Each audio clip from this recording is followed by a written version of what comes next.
Poznavanje plodnosti zemljišta osnova je uspješne proizvodnje voća i povrća. Nekontrolirana upotreba gnojiva je štetna jer zagađuje okoliš, tlo, vodu i živi svijet, poskupljuje proizvodnju i čini je nerentabilnom. Unapređenje poljoprivredne proizvodnje, odnosno racionalno korištenje zemljišta, nije moguće ostvariti bez sistemske kontrole plodnosti tla. Pitanja koja svaki poljoprivredni proizvođač treba da sebi postavi su koliko poznaje svoje zemljište, kakva su mu svojstva ili osobine, da li je zemljište kiselo, sadrži li dovoljno humusa, ima li dovoljno osnovnih hranjiva poput dušika ili azota, fosfor i kalij i kakve proizvodne rezultate ostvaruje. Odgovor na većinu ovih pitanja se ne može dati bez rezultata analize tla.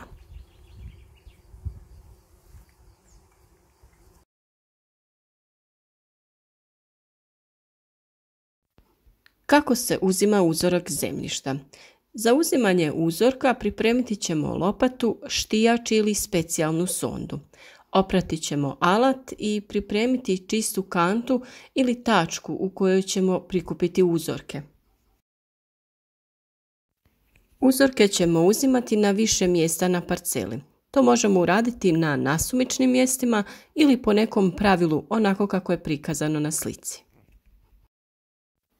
Površina naše parcele gdje su posađene maline je oko 2500 metara kvadratnih, pa ćemo uzorke uzeti sa 10 mjesta. Da bi se ispravno izvršilo uzimanje i pakiranje uzoraka tla za potrebe analize, neophodno je pridržavati se sljedećih pravila. Alat treba biti čist, lopata, ašov, štijač ili sonda. Treba izbjegavati uzimanje uzoraka uz rub parcele u blizini puteva, zgrada i mjesta gdje je bila gomila stajnjaka ili NPK gnjojiva. Uzorak se uzima nakon skidanja usjeva, a prije gnjojidbe parcele. Za pakiranje uzoraka koristiti čistu plastičnu vrećicu. Količina zemlje u uzorku treba da je oko 1,5 do 2 kg. Na ceduljicu napisati osnovne podatke o parceli, a cedulje popuniti grafitnom olovkom. Ne konzumirati cigarete prilikom uzimanja uzorka tla da ne bi upao pepeo u uzorak.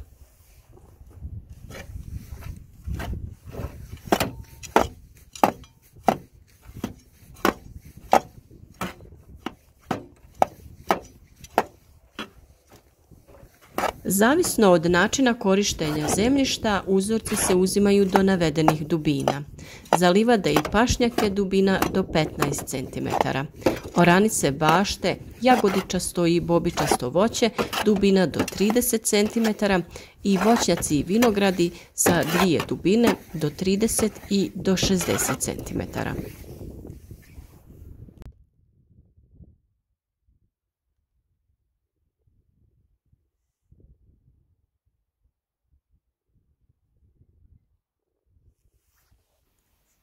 Prilikom uzimanja uzorka tla mora se voditi računa o veličini parcele, konfiguraciji terena i njenoj ujednačenosti, odnosno homogenosti tla.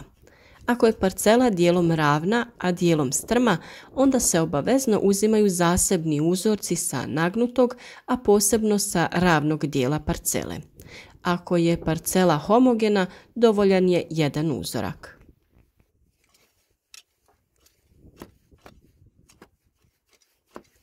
Homogena parcela je ravna po čitavoj površini ili je pod jednolikim nagibom na čitavoj površini.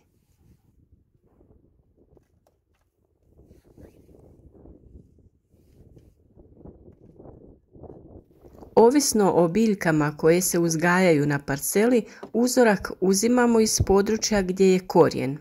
Korijen maline je otprilike na dubini do 30 cm na jednu i drugu stranu od stabljika maline. Uzorak ćemo uzeti 30 cm od biljke.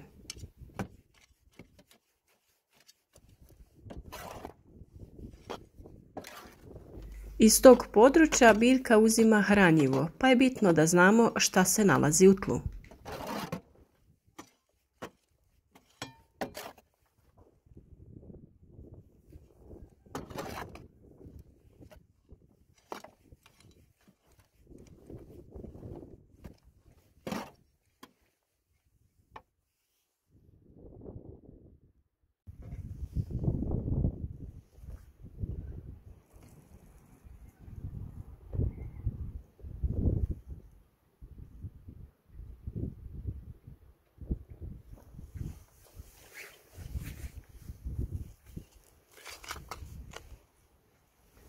Uzorci se uzimaju na različitim mjestima na parceli.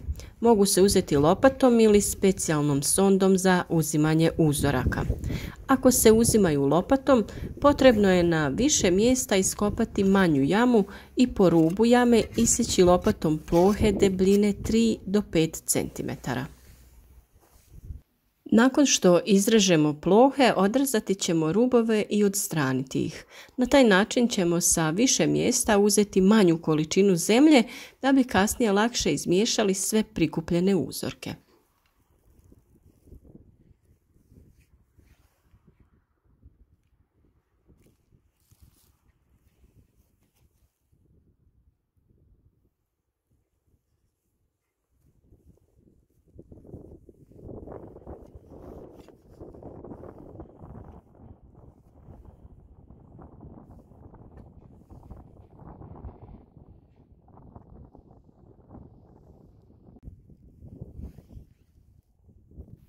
Od više uzoraka nakon miješanja napraviti ćemo jedan težine oko 1,5 kg.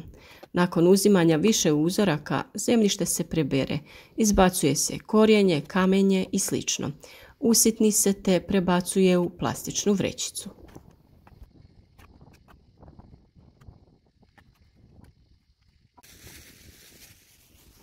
Jako je bitno da je alat čist kao i sama ambalaža u kojoj ćemo spremiti uzorak.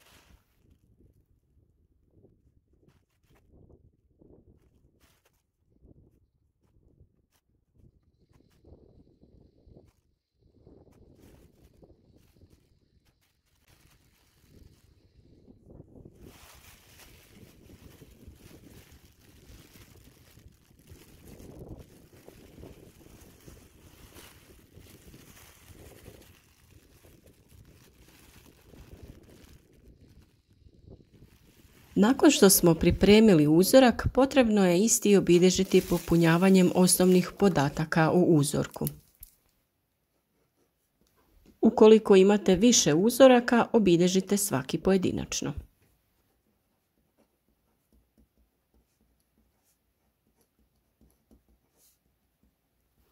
Podatke najčešće unosimo na poseban obrazac koji dobijemo od instituta gdje će se raditi analiza. Na tom obrascu navodimo podatke o vlasniku parcele, katastarski broj ako se traži, veličinu parcele, planirane ili postojeće biljne kulture, dubina uzimanja uzorka, datum uzimanja uzorka, predkulturu na parceli ili vrstu organskog gnojiva koji je korišten. Nakon određenog vremena dobiti ćemo rezultate analize zajedno sa smjernicama za tretiranje tla. U tim rezultatima nam se prikazuje pH vrijednost zemljišta kao i sadržaj hranjivih materija u zemljištu.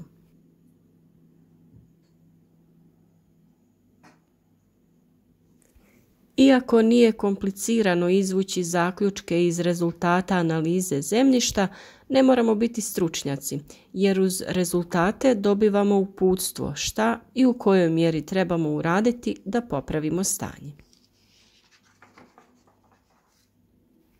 Analize zemljišta se negdje mogu uraditi besplatno, a najčešće se naplaćuju u vrijednosti od oko 2000 dinara u Srbiji, 30 do 50 maraka u Bosni i Hercegovini, dok se u Hrvatskoj cijena kreće oko 200 kuna.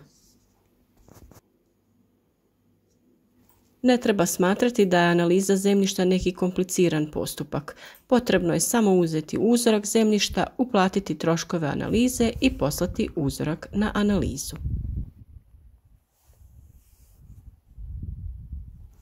U rezultatima analize jedna od najbitnijih informacija jeste pH vrijednost zemljišta. Njega je često potrebno popraviti i dovesti u odgovarajuće okvire.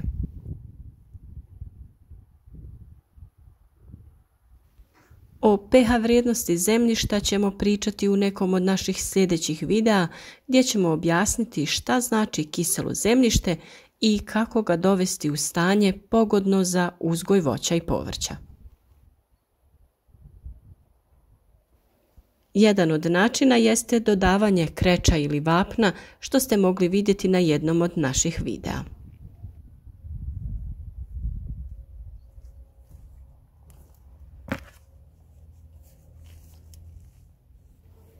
Inače, analize tla mogu se uraditi na puno mjesta, a najčešće to rade instituti i fakulteti. Na primjer, analizu možete uraditi na Institutu za voćarstvo Čačak, u Federalnom zavodu za agropedologiju Sarajevo, Poljoprivrednom institutu Republike Srpske, Agronomskom fakultetu u Zagrebu i Agenciji za poljoprivredu i hranu Osijek i mnogim drugima. Važnost i značaj ispitivanja tla ne treba posebno naglašavati, jer je to odavno u svijetu ustaljen postupak koji se redovito provodi na poljoprivrednom zemljištu. Sami poljoprivredni proizvođači trebaju spoznati efekte ove mjere i svakako pristupiti ispitivanju svoje parcele.